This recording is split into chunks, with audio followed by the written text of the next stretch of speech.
আল্লাহর কোরআন কি বলছে শুনুন। তার আগে আপনাদেরকে শোনাতে চাই আল্লাহর নবী বিশ্ব নবী মুহাম্মদুর রাসূলুল্লাহ সাল্লাল্লাহু আলাইহি সাল্লাম ঈমান সম্পর্কে কি বলেছেন। একদিন নবীজি সাহাবীদেরকে নিয়ে বসে আছেন, নীরবতা ভেঙে হঠাৎ করে নবীজি বলছেন, ও আমার সাহাবীরা, আতাদুরুনা মাল ঈমান, তোমরা জানো না কি ঈমান কারে কয়, ঈমান কাকে বলে? সাহাবীরা বললেন, আল্লাহু ওয়া রাসূলুহু আ'লাম। বললেন, ইয়া রাসূলুল্লাহ, আল্লাহ এবং আপনি ভালো জানেন ঈমান কাকে বলে। নবীজি করিম সাল্লাল্লাহু আলাইহি সাল্লাম বলছেন, ঈমান হচ্ছে তুমি সাক্ষ্য দিবে আল্লাহ ছাড়া আর কোনো আইনদাতা নাই, বিধানদাতা নাই, রিজিকদাতা নাই, আর আমি নবী মুহাম্মদ আল্লাহর রাসূল। সুবহানাল্লাহ। আনতা শাহাদু আল্লা ইলাহা ইল্লাল্লাহ ওয়া আন্না মুহাম্মাদুর রাসূলুল্লাহ ওয়া ইকামাস সালাহ ওয়া ইতাইজ যাকাত ওয়াল হজ্জ ওয়া সাওম রমাদান। এক এক হাদিসে এক এক রকম এসেছে। আরেক হাদিসে এসেছে পরকালে বিশ্বাস করতে হবে, তাকদীরে বিশ্বাস করতে হবে, স্বীকার করতে হবে আল্লাহ ছাড়া আল্লাহর চাইতে বড় আর কেউ। এটা হলো ঈমান। আমরা শুরুতেই মহান মনিবের আলিশান দরবারে কালিমাতুশ শুকর আদায় করছি এ কারণে, যিনি আমাদেরকে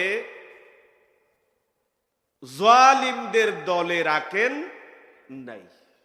প্রশ্ন হতে পারে, হুজুর জালিম কারা? জালিম হচ্ছে তারা, আমরা জালিম বলি কাদেরকে, অত্যাচারী বলি কাদেরকে? আমরা অত্যাচারী বলি তাদেরকে যাদের বাহুবল আছে, যারা দুর্বল তাদের উপর চেপে বসে, আমরা তাদেরকে জালিম বলি। যারা ক্ষমতা পায় মানুষের উপর চড়ে, এদেরকে আমরা জালিম বলি। যারা নামাজও পড়ে, রোজাও রাখে, হজও করে, যাকাতও দেয়, আবার সীমানাও ঠেলে, এরকম মনে হয় মানুষ আপনাদের এলাকায় নাই, এদেরকে আমরা জালিম বলি। হ্যাঁ, এরাও জালিম। তবে প্রকৃত জালিম কাদেরকে বলে আমার আল্লাহ কোরআনুল কারীমের ভিতরে পরিচয় করিয়ে দিয়েছেন। কে বলেছেন? আমার আল্লাহ। আল্লাহ রাব্বুল আলামিন বলেন, ওয়ামান আযলামু মিম্মান যুক্কিরা বিআয়াতি রাব্বিহি ফাআরাদা আনহা। আবার আল্লাহ বলছেন, তার চাইতে বড় জালিম আর কে হবে? যারা শুনে, যাদেরকে কোরআন দিয়ে নসিহত করা হয়, শুনবার পরে ইমানদার নাম রাখে, মুমিন নিজেকে পরিচয় দেয়, কোরআন থেকে নসিহত করা হবে, এটা শুনবার পর যারা এই কোরআনের মাহফিলে আসতে পারে না, এদের চাইতে বড় জালিম আসমানের নিচে জমিনের উপরে আর কেউ হতে পারে? কথা কার? আওয়াজ দিয়ে বলুন, কথা কার? আল্লাহ। এখনো যারা প্যান্ডেলের বাইরে অযথা ঘোরাফেরারত আছেন, নিজেকে মুসলিম মুমিন পরিচয় দেন, সত্যিকার অর্থে যদি আপনি ইমানদার হন, মুসলিম হন, মুমিন হন, তাহলে এই কোরআনের মাহফিলে চলে আসুন। আল্লাহ তাদেরকে আসবার তৌফিক দিন, আমরা বলি আমিন। যে মহান মনিব আমাদেরকে এই মাহফিলে আসবার তৌফিক দান করছেন, সেই মহান মনিবের আলিশান দরবারে আমরা কালিমাতুশ শুকর আদায় করছি। আমরা সকলেই পড়ছি আলহামদুলিল্লাহ। আরেকটু আওয়াজ দিয়ে বলুন আলহামদুলিল্লাহ। আরেকটু আওয়াজ দিয়ে বলুন আলহামদুলিল্লাহ। আমরা শুকরিয়া আদায় করলাম কার? আরো চিল্লাই বলুন, শুকরিয়া আদায় করলাম কার? শুকরিয়া সদা সর্বদা আদায় করতে হবে কার? আল্লাহ আমাদেরকে ইমানদার বানিয়েছেন, এজন্য শুকরিয়া আদায় করব কার? আল্লাহ আমাদেরকে মাহফিলে আসবার বসবার তৌফিক দান করছেন, শুকরিয়া আদায় করব কার? আল্লাহ আমাদেরকে সুন্দরী বউ দিয়েছেন, শুকরিয়া আদায় করব কার? ওই বউকে পিঠিয়ে শুকরিয়া আদায় করব কার? ঘুষ খেয়ে শুকরিয়া আদায় করব কার? মাশাআল্লাহ, আপনারা তো খুব সচেতন। তবে দুই একজন বউ মেরে আল্লাহর শুকরিয়া আদায় করবে বলেছে। আপনারা কি বউ মারেন? কথা বলুন। বউ মারবেন না। ইসলামের মধ্যে কতটুকু মারবেন এটা কোরআনের মধ্যে দেয়া আছে, হাদিসে দেয়া আছে। আমার এই ভাই পরিচালক নাম কি যেন, মৌলানা ইসরাফিল আলম ভাই অনেক কষ্ট করেছেন এই মাহফিলের জন্য। যেটা শুনেছি আল্লাহ তাকে কবুল করুন, আমরা বলি আমিন। এই মাসালাগুলো তার কাছ থেকে জেনে নিবেন। তবে একটা হাদিস হঠাৎ করে মনে পড়ে গেল। কি হাদিস? নবীজি বলেছেন, মা আকরামান নিসা ইল্লা কারীম ওয়া মা আহানাহা ইল্লা লাঈম। আমার উম্মতের মধ্যে এমন কিছু লোক আছে যারা নামাজও পড়ে, রোজাও রাখে, হজও করে, যাকাতও দেয়, ইসলামী আন্দোলন করে, তাবলীগ করে, সব করে, আবার বিনা কারণে অকারণে বউয়ের গায়ে হাত তুলে। আল্লাহর নবী বলছেন এদের চাইতে বাজে মানুষ, মূর্খ মানুষ আর কেউ হতে পারে নাউজুবিল্লাহ। সুতরাং এই কাজটুকুন করবেন না। যাই হোক, আমরা আবার আল্লাহর শুকরিয়া আদায় করছি, আমরা সকলেই পড়ছি আলহামদুলিল্লাহ। প্রিয় ভাই সব, আমি দেখতে পাচ্ছি বৃষ্টির মতো কুয়াশা ঝরছে, আপনাদের কষ্ট হচ্ছে, ঠিক না? এজন্য বেশিক্ষণ কথা বলবো না, আমি সংক্ষেপে চেষ্টা করবো 1 ঘন্টার আগেই আপনাদেরকে ছেড়ে দেওয়ার। আপনারা কি কষ্ট করে থাকবেন ইনশাআল্লাহ? মনে রাখবেন, কোরআনের মাহফিল থেকে যারা চলে যায় এরা হচ্ছে সাচ্চা মুনাফিক। এরা কি? সাচ্চা মুনাফিক।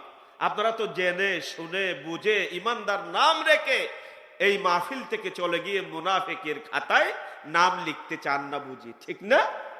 প্রিয় ভাই সব, কথা বলবো ঈমান সম্পর্কে।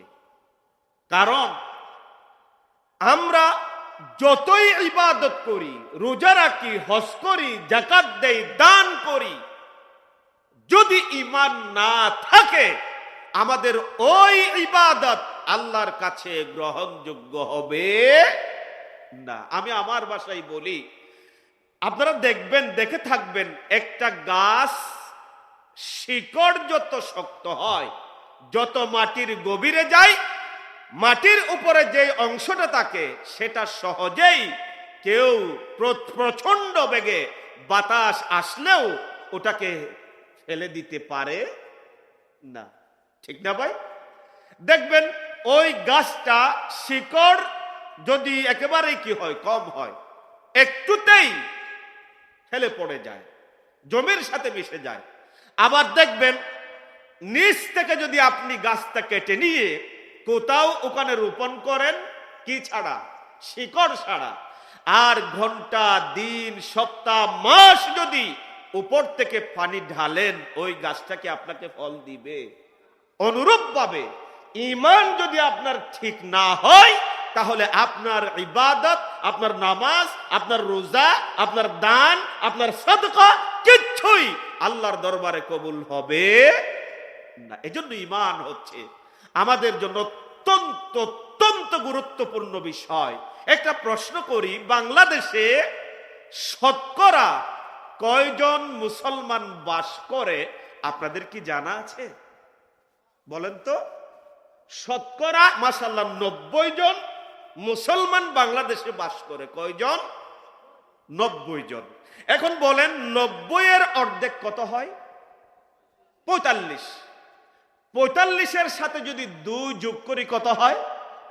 47। আমরা আলিমরা ওয়াজ করি, জিহাদ করি, অনেক বক্তব্য দেই, এই কথাই বোঝাতে চায় বাংলাদেশের সংবিধান হবে আল কোরআন, ঠিক কিনা বলুন?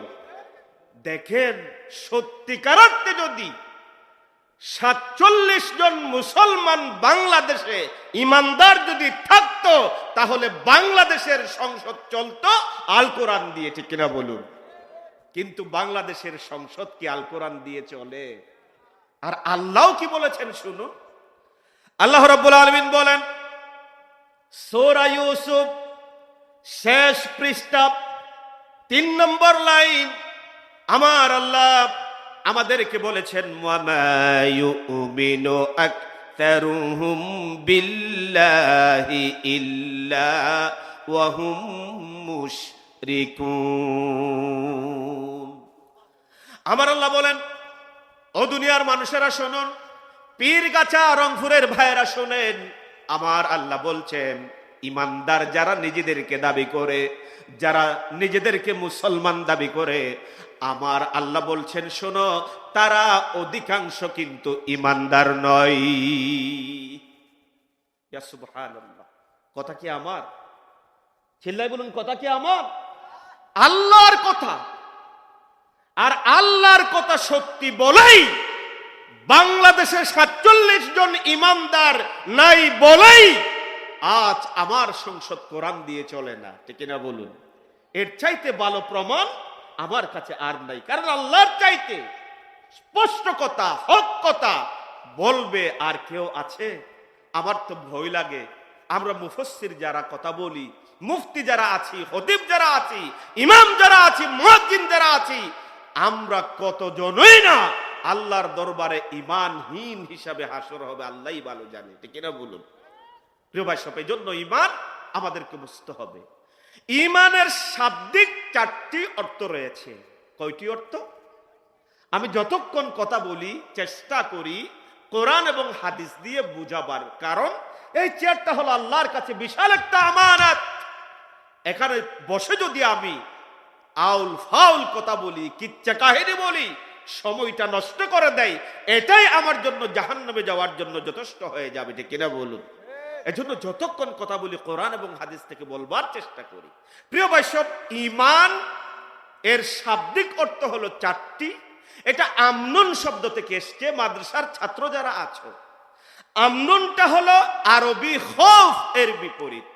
খৌফ শব্দের অর্থ হচ্ছে ভয় করা, আর আমনুন শব্দের অর্থ হচ্ছে কি? নিরাপত্তা দেওয়া। কথা কার?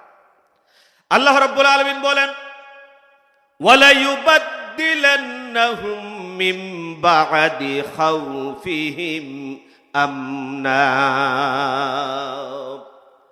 আমার আল্লাহ বলেন, আমি তাদেরকে যে ভীত সন্ত্রস্ত অবস্থায় তারা ছিল, সেটাকে পাল্টিয়ে আমি আল্লাহ তাদেরকে নিরাপত্তা দিয়ে দিলাম। সুবহানাল্লাহ।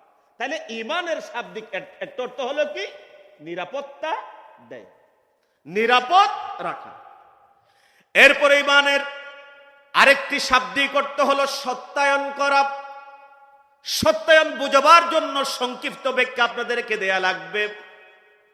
আমাদের নবী, বিশ্ব নবী মুহাম্মদুর রাসূলুল্লাহ, সবাই বলেন সাল্লাল্লাহু আলাইহি ওয়াসাল্লাম, 40টি বছর নবুয়তের আগ পর্যন্ত আবু জেহেল, আবু লাহাব, উতবা, সাইবা, শুদ্ধ সমস্ত মক্কার জমিনে তাদের কাছে আমার নবীজির পরিচয় ছিল আমার নবী সত্যবাদী এবং আল আমিন। ঠিক কিনা বলুন?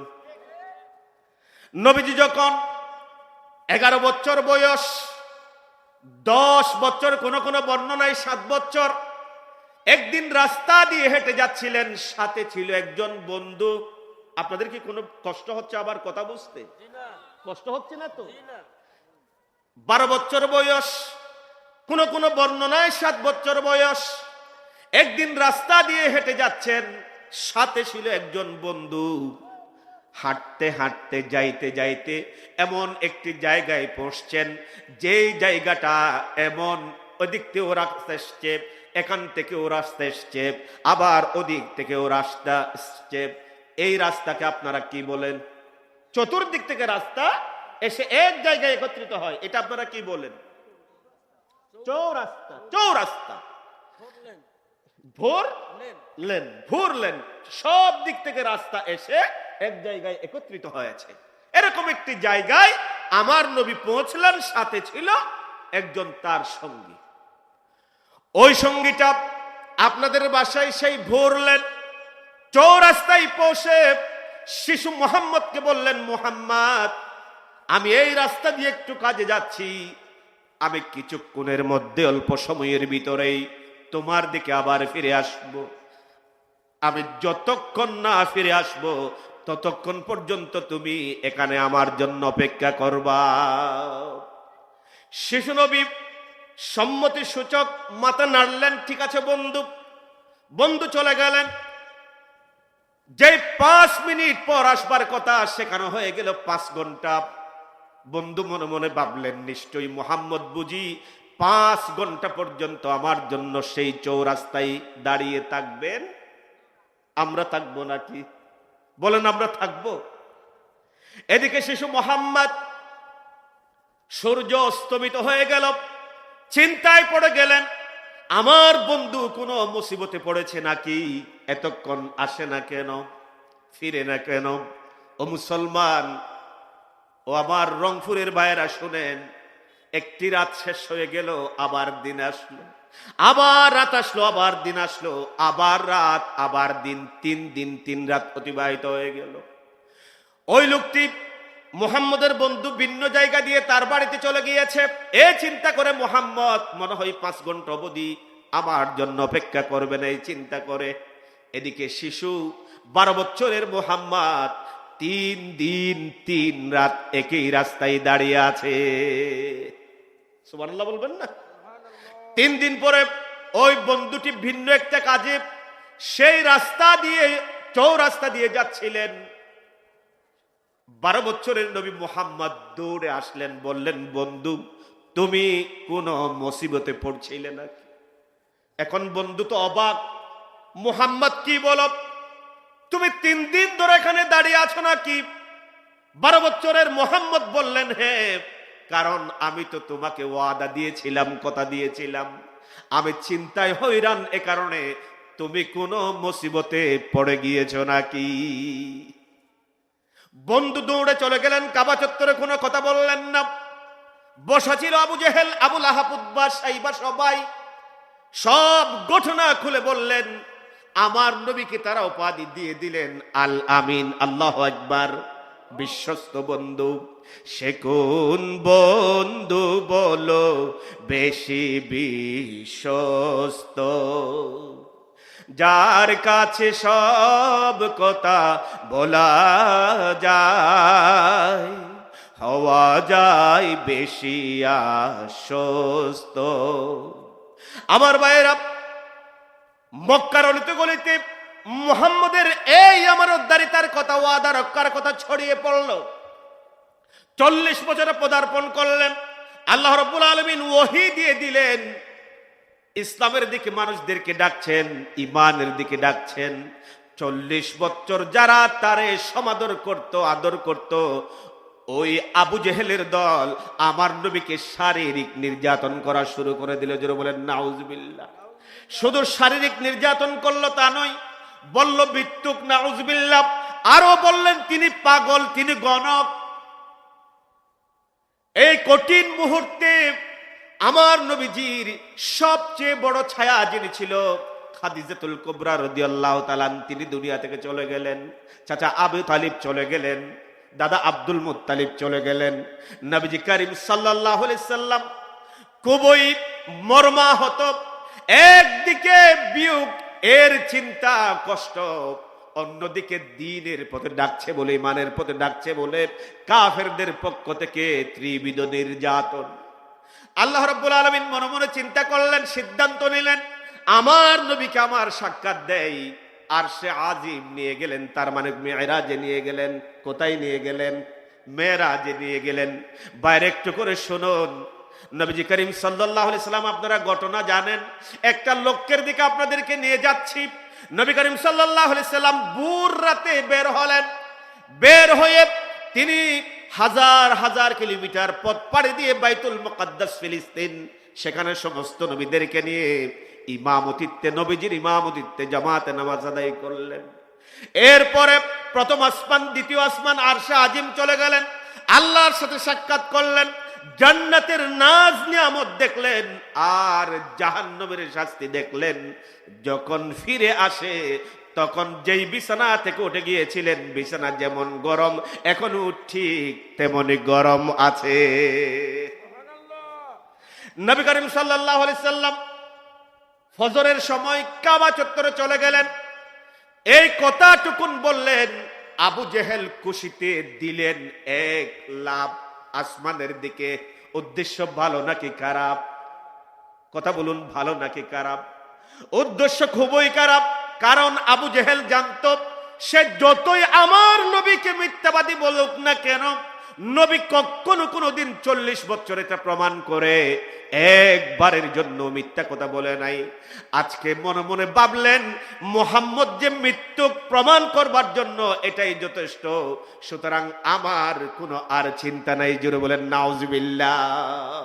কারণ সেই দিনে হাজার হাজার মাইল পাড়ি দিয়ে বাইতুল মুকাদ্দাস, প্রথম আসমান, দ্বিতীয় আসমান, তৃতীয় আসমান, সপ্তম আসমান উঠবে, জান্নাত দেখবে, জাহান্নাম দেখবে। কল্পনা করা যায়? আবু জেহেল বলছে, খাইছে, মাশাআল্লাহ, পাইছি। আগে যাইতে হবে তার বড় বন্ধুর কাছে। বড় বন্ধুকে আবু বকর, বড় বন্ধুকে। দৌড়ে চলে গেলেন, খুশিতে আটকানা। আবু বকরের আঙ্গিনায়, সেখানে গিয়ে বললেন, ইয়া আবা বকর উখরুজ মিন বাইতি, তুমি তোমার ঘর থেকে তাড়াতাড়ি বেরিয়ে আসো। আবু বকর সাত সকালে আবু জেহেলের চিল্লা চিল্লি শুনে বের হলেন ঘর থেকে, আর বললেন, আবু বকর, ও আবু জেহেল, তোমাকে এত খুশি খুশি লাগছে কেন, আর এভাবে আনন্দিত হয়েছে কেন, একটু বলে দাও। এই কথা যখন বললেন, আবু জেহেল বলো, আবু জেহেল, ও আবু বকর, তুমি বলো আমাকে একটা কথা, কেউ যদি বলে ভোর রাতে তার রুম থেকে বেরিয়ে বাইতুল মুকাদ্দাস, সেখান থেকে প্রথম আসমান, দ্বিতীয় আসমান, সপ্তম আসমান পাড়ি দিল, আর সে আজিমে আল্লাহর সাথে দেখা করলো, সাক্ষাৎ করলো, এরপরে জান্নাত দেখলো, জাহান্নাম দেখলো, এই কথা যদি কেউ বলে তুমি বিশ্বাস করবে নাকি? আবু বকর বলে, ও আবু জেহেল রে, তুমি আমাকে আগে বলে দাও ওই কথাটা কে বলেছে। সুবহানাল্লাহ। এখান থেকে ইসলামের একটা শিক্ষা হচ্ছে, আপনাদেরকেও যদি কেউ কোনো সংবাদ দেয়, আগুনের মতো গরম হয়েন না। যখন বলে, হে সলিমুদ্দিন, কালিমুদ্দিন, তোর বিষয়ে এই বলেছে, তোর বিরুদ্ধে এই বলেছে, আমরা হুট হয়ে গরম হয়ে যায়, আর তাকে হত্যা করতেও আমরা দ্বিধা করি না। ঠিক না বেঠিক? এটা ইসলামী শিক্ষা নয়, এটা ইসলামী শিক্ষা নয় আমার ভাইয়ের, ইসলামী শিক্ষা নয়। সালাসাতু আবওয়াবিন ইয়াদখুলু মিনহা শাইতানু আলাল আবদ। আল্লামা ইবনে কাইয়্যিম রাহিমাহুল্লাহ বলেছেন, তিনটি রাস্তা দিয়ে মানুষের ভিতরে শয়তান প্রবেশ করে। কয়টি রাস্তা? আরো চিল্লাই বলুন, কয়টি রাস্তা?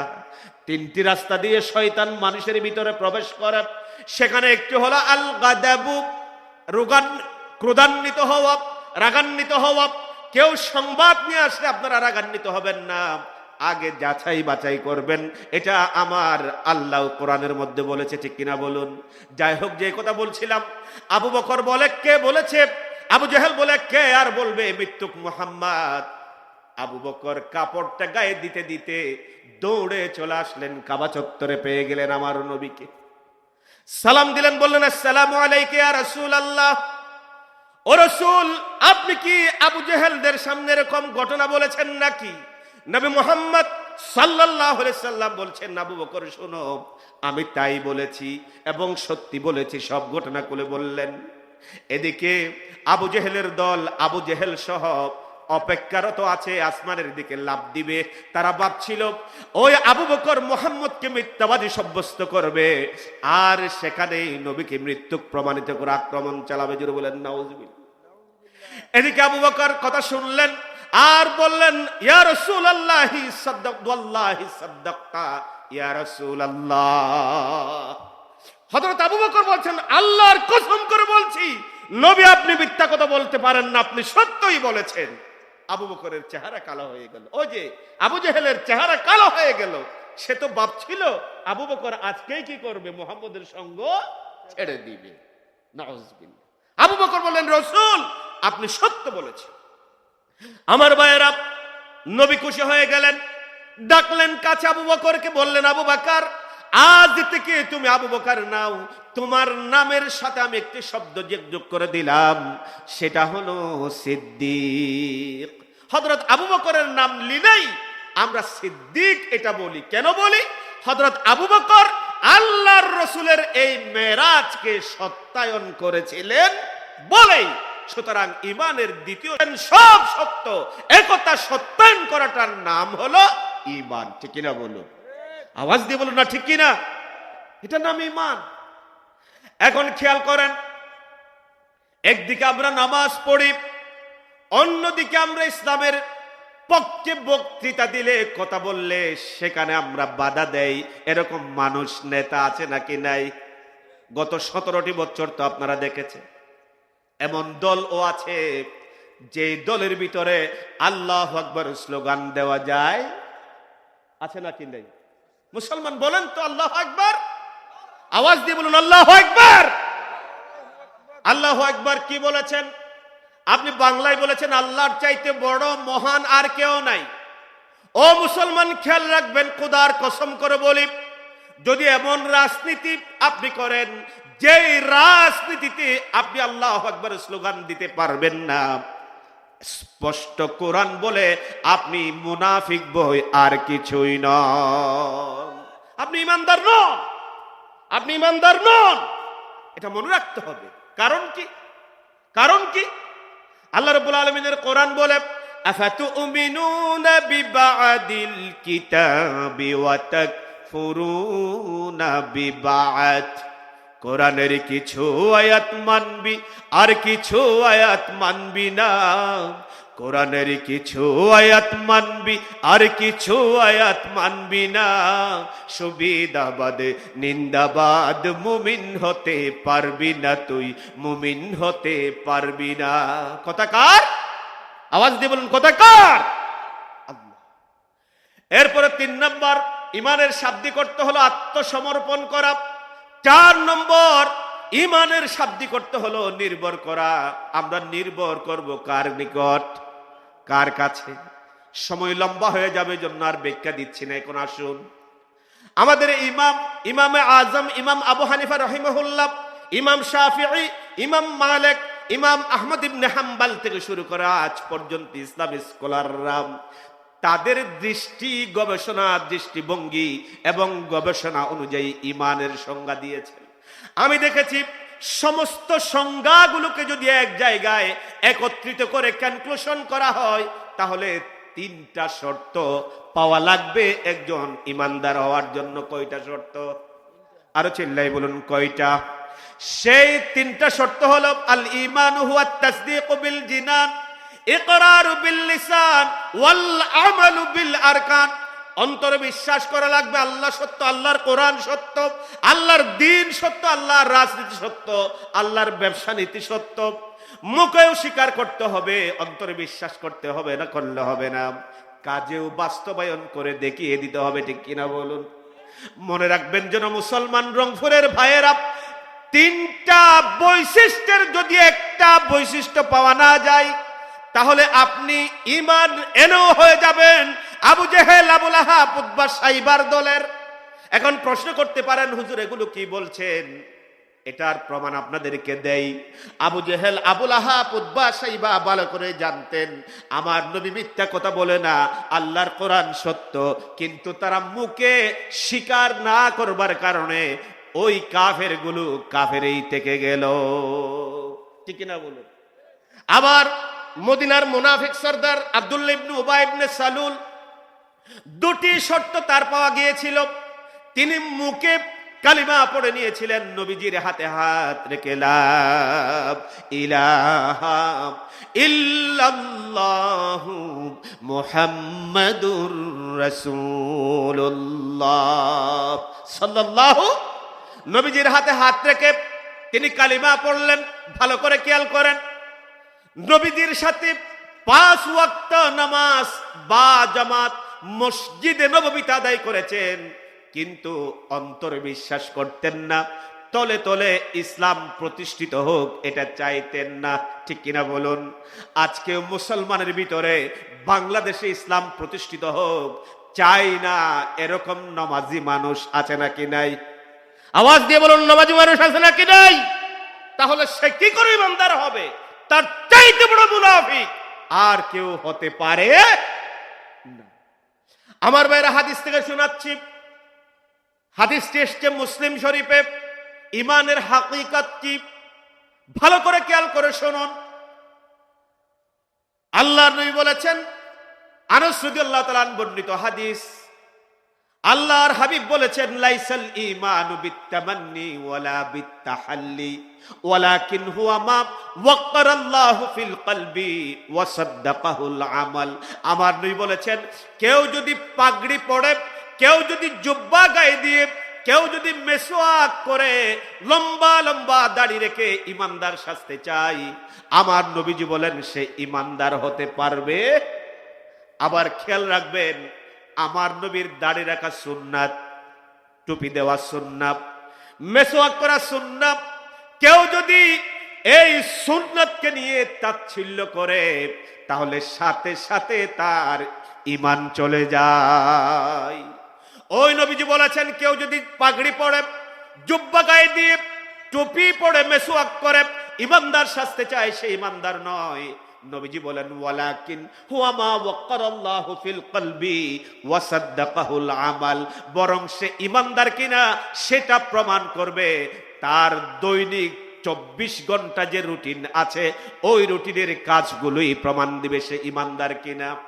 আরো একটু যদি নিচে নামি, আরো একটু যদি ব্যাখ্যা করে বলতে হয়, এমন মুসলমান আপনি পাবেন যারা মাথায় পট্টি পড়ে, হাতে তসবিহ নাই, উমরা করতে যায়, আবার দেশে ফিরে এসে যারা দিন কায়েমের কথা বলে তাদেরকে ফাঁসির রশিতে ঝুলায়। আছে নাকি নাই? অনেক ইমানদার আছে যারা নামাজ পড়ে আরেকজনের সম্পদ কুক্ষিগত করে রাখে। আপনাদের এলাকায় এরকম মানুষ নাই? আছে। নামাজ পড়ে আবার মানুষের সমালোচনাও করে। কি সুন্দর কথা, খেয়াল করেন, নবীজি বলেন এই যে 24 ঘন্টা কাজেই বলে দিবে সে আসলে প্রকৃত ইমানদার কিনা। ঠিক কিনা বলুন আমার ভাইয়েরা? এখন আসুন আল্লাহর কোরআন কি বলছে শুনুন। তার আগে আপনাদেরকে শোনাতে চাই আল্লাহর নবী বিশ্ব নবী মুহাম্মদুর রাসূলুল্লাহ সাল্লাল্লাহু আলাইহি সাল্লাম ঈমান সম্পর্কে কি বলেছেন। একদিন নবীজি সাহাবীদেরকে নিয়ে বসে আছেন, নীরবতা ভেঙে হঠাৎ করে নবীজি বলছেন, ও আমার সাহাবীরা, আতাদুরুনা মাল ঈমান, তোমরা জানো না কি ঈমান কারে কয়, ঈমান কাকে বলে? সাহাবীরা বললেন আল্লাহু ওয়া রাসূলুহু আ'লাম। বললেন ইয়া রাসূলুল্লাহ, আল্লাহ এবং আপনি ভালো জানেন ঈমান কাকে বলে। নবীজি করিম সাল্লাল্লাহু আলাইহি সাল্লাম বলছেন ঈমান হচ্ছে তুমি সাক্ষ্য দিবে আল্লাহ ছাড়া আর কোনো আইনদাতা নাই, বিধানদাতা নাই, রিজিকদাতা নাই, আর আমি নবী মুহাম্মদ আল্লাহর রাসূল। সুবহানাল্লাহ। আনতা শাহাদু আল্লা ইলাহা ইল্লাল্লাহ ওয়া আন্না মুহাম্মাদুর রাসূলুল্লাহ ওয়া ইকামাস সালাহ ওয়া ইতাইজ যাকাত ওয়াল হজ্জ ওয়া সাওম রমাদান। এক এক হাদিসে এক এক রকম এসেছে। আরেক হাদিসে এসেছে পরকালে বিশ্বাস করতে হবে, তাকদীরে বিশ্বাস করতে হবে, স্বীকার করতে হবে আল্লাহ ছাড়া আল্লাহর চাইতে বড় আর কেউ। এটা হলো ঈমান। আমার ভাইয়েরা, আল্লাহর প্রতি যদি ঈমানের কথা বলেন, চারটি বিষয় অন্তর্ভুক্ত হয়ে যায়। আল্লাহকে মানতে হবে, আল্লাহর অস্তিত্বে বিশ্বাস করতে হবে, এরপরে কেবলমাত্র আল্লাহর গোলামি করতে হবে, এরপরে আল্লাহর গুণবাচক নামগুলো মানতে হবে। যেমন আল্লাহর নাম হচ্ছে রাজ্জাক, আল্লাহর নাম হচ্ছে গফফার, ক্ষমা করে দিতে পারে কে? আওয়াজ দিয়ে বলুন না, ক্ষমা করতে পারে কে? কিছুদিন আগে একজন বেয়াদব মূর্খ, আপনারা শুনেছেন, অনেকেই মিডিয়াতে দেখেছেন, বিশাল একটা জলসায় একটা মাদ্রাসার কোরআনের মাহফিলে ওই মূর্খকে দাওয়াত করা হয়েছে। কাদের সিদ্দিকীর ভাই, নাম কি যেন? লতিফ সিদ্দিকী। কত বড় বেয়াদব মূর্খ! আমি কাউকে নাম ধরে গালি দেই না, কিন্তু এদেরকে দিলে গুনাহ হবে না, আর এদেরকে পরিচয় করিয়ে না দিলে আল্লাহর শাস্তি আমার উপর আসবে। ঠিক কিনা বলুন? স্টেজ বড় মুফতিরা আছে, হুজুররা আছে, আলেমরা আছে, ওই মূর্খ বলছে বক্তৃতা দিতে গিয়ে সে নাকি কখনো আল্লাহর কাছে কোনোদিন মাফ চাই নাই। আরো ব্যাখ্যা করে বলতেছে, আমি কেন আল্লাহর কাছে মাফ চাইবো, কারণ আমি তো জিন্দেগিতে কোনোদিন গুনাহ করি নাই। নাউজুবিল্লাহ বলবেন না? নাউজুবিল্লাহ বলবেন না? আমার কষ্ট হয় সেসব আলেমদের জন্য, সেসব মাদ্রাসার মুহতামিমদের জন্য যারা এই মূর্খগুলোকে দাওয়াত দেয় আল্লাহ হচ্ছেন রাজ্জাক, রিজিকের মালিক। আল্লাহ নাস্তিকগুলোকে মঞ্চে আনলে হইতে 1 লক্ষ টাকা দিবে, তার 1 লক্ষ টাকা না নিয়ে আল্লাহর উপর ভরসা করলে খুশি হবেন কে? দিয়ে দিবেন কে? আল্লাহ। কত বড় বিয়াদব, কত বড় মূর্খ! আল্লাহ রাসূলের কোন গুনাহ ছিল বলেন? আল্লাহ রাব্বুল আলামিন বলেন, নবীজি আপনার পূর্বাপর কোনো গুনাহ নাই। হাদিসের মধ্যে এসেছে আল্লাহর নবী দৈনিক 70 বার আল্লাহর কাছে মাগফিরাতের দোয়া করতেন, তওবা করতেন, মাপ চাইতেন। অন্য এক হাদিসের মধ্যে এসেছে আল্লাহ রাব্বুল আলামিনের হাবিব প্রতিদিন 100 বার আল্লাহর কাছে মাগফিরাতের দোয়া করতেন। সুবহানাল্লাহ। সেই নবী, তুই নবীর চাইতে বড় হয়ে গিয়েছিস বেয়াদব। নবীজি আমার বলেছেন, ও আমার উম্মতের লোকেরা শোনো, আকাশ সম পাহাড় সম গুনাহ করেছ, তোমরা হতাশ হয়ে যেও না, ভেঙে পড়ো না, কারণ আল্লাহর একটা নাম হচ্ছে গাফফার। সিজদায় চলে যাও আর আল্লাহর কাছে দোয়া করো, আল্লাহুম্মা গফির দামবি কুল্লাহ দিক্কাতাও ওয়া জিল্লাহ ওয়া আউওয়ালাহু ওয়া আখিরাহ ওয়া আলানিয়াতাহু ওয়া সিররা। আল্লাহর কাছে বলো, আল্লাহ, আরবিতে না জানলে বাংলায় বলেন, আল্লাহ তুমি আমার ছোট গুনাহ, বড় গুনাহ, প্রকাশ্য গুনাহ, অপ্রকাশ্য গুনাহ, সমস্ত গুনাহ মাফ করে দাও। বান্দা যখন এভাবে চোখের পানি ছেড়ে দেয়, চোখের পানি নাকের ডগায় না পৌঁছবার আগে আল্লাহ রাব্বুল আলামিন বান্দার গুনাহ মাফ করে দেন। সুবহানাল্লাহ, কি সুন্দর ইসলাম, ঈমান কত সুন্দর। আদরে আদরে আমি ডাকি গো তোমায় প্রভু, শোনো আমার মুনাজাত। আদরে আদরে আমি ডাকি গো তোমায় প্রভু, শোনো আমার মুনাজাত। আমি গুনাহগার প্রভু, তুমি অসীম পার, দুটি হাত তুলে আছি জেগে সারা রাত। আদরে আদরে আমি ডাকি গো তোমায় প্রভু, শোনো আমার মুনাজাত। আমার ভাইয়েরা, আল্লাহর প্রতি বিশ্বাস, আল্লাহর অস্তিত্বে বিশ্বাস করতে হবে। আল্লাহ একজন আছেন নাকি আল্লাহ নাই? আল্লাহ আছেন, প্রমাণ নেন। আজকে 17টি বছর ধরে কেউ যদি কিছু করছে, রাজাকার রাজাকার বলে জেলখানার মধ্যে বন্দি করছে, ঠিক কিনা বলুন? আরো চিল্লাই বলুন, ঠিক কিনা? আমাদের আল্লামা, যিনি অন্তত 74টি দেশের অধিক দেশে এই বাংলাদেশকে পরিচয় করিয়ে দিয়েছেন ইসলামী আন্দোলনের কথা বলে, কোরআনের তাফসীর করে, ওই মানুষটাকে জেনাকারী বানানো হয়েছে। নাউজুবিল্লাহ, ঠিক কিনা বলুন? কেউ যদি কোরআনের পক্ষে কথা বলেছে, তারই বলেছে রাজাকার। আমার আল্লাহর পরিকল্পনা কত সুন্দর দেখেন। আমার আল্লাহ আছে, এটা প্রমাণ নেন। ওই ছোট ছোট আবাবিল পাখি সমামার ছাত্রদের এই রাজাকারের শব্দের কারণে একেবারে দিল্লি গিয়ে পৌঁছে গিয়েছে। আমার আল্লাহ আছে, আমার আল্লাহ আছে। এটা আল্লাহ না থাকলে কখনো হতো না। এখন অনেক রাজনৈতিক দল তারা তাদের কি ফ্লাউট ফিল করছে যে তারাই করেছে, এরাই করেছে, ওরাই করেছে। খোদার কসম, এটা কেউ করে নাই, করেছেন কে? আর ছাত্ররা আবাবিলের ভূমিকা পালন করেছে, ঠিক কিনা বলুন? আল্লাহ আছেন। আল্লাহ যা আছেন, এটার প্রমাণ কি? ও মুসলমান রংপুরের ভাইয়েরা, আসমানের দিকে দেখেন, জমিনের দিকে দেখেন, কে সাজিয়েছেন এই আসমানটাকে এত সুন্দর করে? নাবিকরা হাজার হাজার কিলোমিটার সমুদ্র পাড়ি দিয়ে মাছ ধরতে যায়, আবার ঠিক তারা ফিরে আসে কিসের বিনিময়ে? আল্লাহ রাব্বুল আলামিন আকাশের ভিতরে এমন তারকা ফিট করে দিয়েছেন, ওই নাবিকগুলো সেই তারকা দেখে দেখে আবার লোকালয়ে চলে আসে। নিজের জিহ্বার দিকে দেখেন, সারাটা দিন সকাল থেকে রাত্রি অবধি আমরা খাই, এখন খাইতে গিয়ে শুধু একই স্বাদের খাই নাকি ভিন্ন ভিন্ন স্বাদের খাই? মিষ্টি খাই, মিষ্টি যখন আমরা খাই টক, ইলিশ মাছ খাই এক ধরনের স্বাদ, দেশি মুরগির গোশত আরেক ধরনের স্বাদ, পাবদা মাছ আরেক ধরনের স্বাদ। এখন এই বাবাজিকে যদি বলি, বাবাজি আপনি যে ভিন্ন ভিন্ন স্বাদ পেয়েছেন, আপনার খাওয়ার যন্ত্র কয়টা? জোরে বলেন, কয়টা? একটা।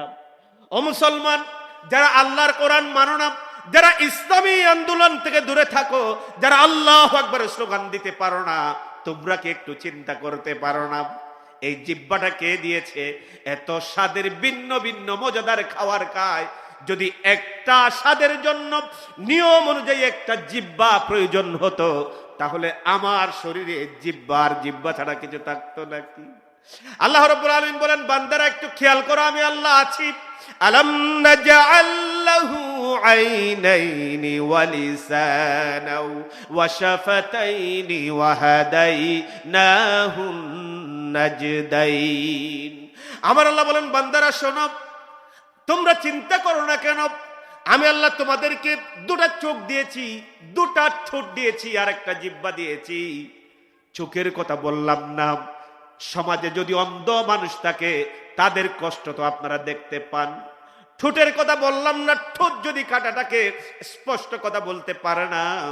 আল্লাহ বলেছেন একটা জিহ্বা আমি কি তোমাদেরকে দেই নাই? কখনো ও বাতিল ও ইসলামের দুশমনেরা, ওই যে জিহ্বা দিয়ে কোরআনের বিরুদ্ধে তুমি বক্তব্য দাও, ওই জিহ্বাটা কে দিয়েছে তোমাকে? আরো চিল্লায় বলুন, কে দিয়েছে? বিজ্ঞানীরা আবিষ্কার করেছেন। আল্লাহ জিহ্বার কথা কেন বলেছেন? তারা বলেছেন আল্লাহ রাব্বুল আলামিন ওই জিহ্বার ভিতরে সূক্ষ্ম সূক্ষ্ম ৩,৫০০-এর অধিক আস্বাদন শক্তি ফিট করে দিয়েছেন, রেণু ফিট করে দিয়েছেন। একটু যদি কামড় খান দেখবেন ফুলে গেছে, এরকম টানলে চলে আসে। আমার আল্লাহ বলছেন সেই জিহ্বা দিয়েছি কে? আল্লাহ। আল্লাহ আছে, আল্লাহর অস্তিত্বে বিশ্বাস করতে হবে, আল্লাহকে আইনদাতা মানতে হবে, আমার আল্লাহকে মাবুদ হিসাবে মানতে হবে। আমার আল্লাহর নাম, গুণবাচক নাম যতগুলো আছে বিশ্বাস করতে হবে, মানতে হবে। সেটার নাম ঈমান। আপনাদের কষ্ট হচ্ছে নাকি মুনাজাত করে দিব? অতি সংক্ষেপে বলছি। এখন আসুন, আল্লাহর কোরআন কি বলে? আল্লাহ রাব্বুল আলামিন বিভিন্ন জায়গায় ইমানদারের ভিন্ন ভিন্ন কোয়ালিটির কথা বলেছেন। আমার পূর্বে যিনি আলোচনা করেছেন মাওলানা শরীফুল ইসলাম, তাকে এই কথাগুলো আমি বলতে শুনেছি। ইমানের কেউ একটি আয়াত তিনিও তেলাওয়াত করেছেন। আমি ভিন্ন একটি আয়াত আপনাদেরকে শোনাচ্ছি। ইমান কারে বলে? আল্লাহ রাব্বুল আলামিন বলছেন, ইন্নামাল মুমিনুনাল্লাযীনা আমানু বিল্লাহি ওয়া রাসূলিহি। আমার আল্লাহ বলেন, দুনিয়ার মানুষেরা শোনো, ও আমার গোলামরা শোনো, ইমানদার কাকে বলে? আমার আল্লাহ বলছেন ইমানদার হলো তারা যারা আমি আল্লাহর প্রতি বিশ্বাস স্থাপন করবে আর আমার রাসূলের প্রতি বিশ্বাস স্থাপন করবে। এখন যদি আপনাদেরকে বলি আপনারা আল্লাহর প্রতি বিশ্বাস স্থাপন করেন কিনা, আমার রাসূলের প্রতি আপনারা বিশ্বাস স্থাপন করেন কিনা, আপনারা নির্দ্বিধায় বলবেন হুজুর আমরা আল্লাহর প্রতি বিশ্বাস করি, রাসূলের প্রতি বিশ্বাস করি। নিশ্চয়ই বলবেন। কিন্তু যদি পাল্টা প্রশ্ন করে আমার ভাইয়েরা, আল্লাহ বলেছেন কেউ যদি চুরি করলে আল্লাহর কোরআনের আইন হচ্ছে তার অপরাধের ধরন অনুযায়ী আঙ্গুল থেকে কাটা শুরু করে, প্রয়োজন হলে হাত, এরপরে প্রয়োজন হলে ডান হাত বাম পাও, তারপরেও যদি চুরি করে বাম হাত, তারপরেও যদি শুরু করে ডান পা কেটে দিয়ে মানুষটাকে মাদলা বানিয়ে দিতে হবে। কার আইন? আওয়াজ দিয়ে বলুন, কার আইন? এখন আমরা সুশীলরা বলি, কতগুলো রাজনীতিবিদরা বলি, আরে ইসলাম যদি প্রতিষ্ঠিত হয়, কোরআন যদি সংবিধান হয়, তাহলে তো মানুষকে হাত কাটবে। খোদার কসম, সাথে সাথে কাফের হয়ে যাবে, ঠিক কিনা বলুন? কারণ আল্লাহর আইনের ভিতরে কত কল্যাণ, এটা আমার আল্লাহর চাইতে আপনি নেতা বেশি জানেন, আপনি নেত্রী বেশি জানেন, ঠিক কিনা বলো? আজ চুরির জন্য ঘরে যদি 10,000 টাকা থাকে, আমাদের ঘুম হয় না কোন সময় সে কেটে অথবা বন্দুক নিয়ে গান নিয়ে সে টাকাগুলো নিয়ে যাবে। কিন্তু একজন চোরকে যদি ওই বাইতুল মুকাররমের সামনে চুরি করার অপরাধে সমস্ত স্যাটেলাইট চ্যানেলগুলো এনে একটা হাত কাটা হতো, আপনি টাকা দিয়েও কোন চোরকে চুরি করাতে পারতেন না। এই দেশ থেকে হত্যা, দর্শন, নির্যাতন, চাঁদাবাজি সব উধাও হয়ে যেত, ঠিক কিনা বলুন? আমার আল্লাহ বলছেন আমার প্রতি বিশ্বাস স্থাপন করতে হবে। আমি কই বিশ্বাস স্থাপন করি? আপনাকে দিন কায়েমের আন্দোলন করতে হবে, নামাজ কায়েম করতে হবে। নবী করিম সাল্লাল্লাহু আলাইহি সাল্লাম নবুয়তের 23টি বছর এই নামাজ কায়েমের জন্য জিহাদ করেছেন, ঠিক কিনা বলুন? এখন আপনি মুসলমান, নামাজ কায়েমের আন্দোলন তো দূরের কথা, নামাজ যারা পড়ে তারা আপনাদের চক্ষুশূল। ঠিক কিনা বলুন? কি আজীব দেশে বাস করি। আপনারা কি শুনেন নাই 5ই আগস্টের পর ঢাকা ইউনিভার্সিটির ছাত্ররা তথ্য দিয়েছেন, কেউ রমজানুল মুবারক মাসে কাউকে যদি নামাজ পড়তে দেখেছে তাদেরকে ছাত্র শিবির বলে, রাজাকার বলে জেলখানার মধ্যে নিয়ে যাওয়া হয়েছে। ঠিক কিনা বলুন? অনেক ছাত্র রোজা রেখে নামাজ আদায় করেছে আপনার টয়লেটের ভিতরে, আর যারা ধরে নিয়ে যেত এরাও মুসলমানের ছেলে। এরা কি আসলে ইমানদার আছে? আওয়াজ দিয়ে বলুন, আছে? মুসলমান।